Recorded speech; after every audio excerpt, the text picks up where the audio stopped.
Ay pre, kamusta ka na? Balita ko, wala nang balita sa'yo ah.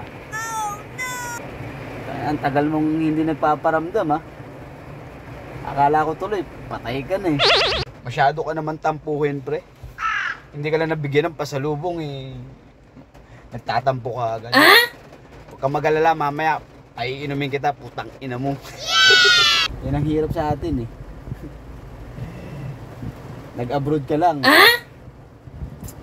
Parang wala na, parang ang hirap mo nang puntakin. Eh, hindi ka man lang nagte-text eh.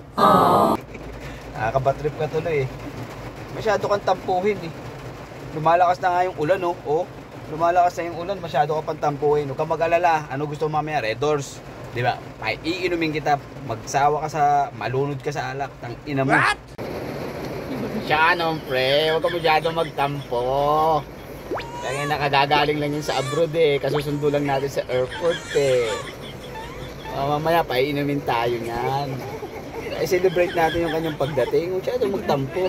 Eh, isa ka rin namang ano eh. Uy! Kung makapagsalita ka naman, ay isa kang dakilang buraot.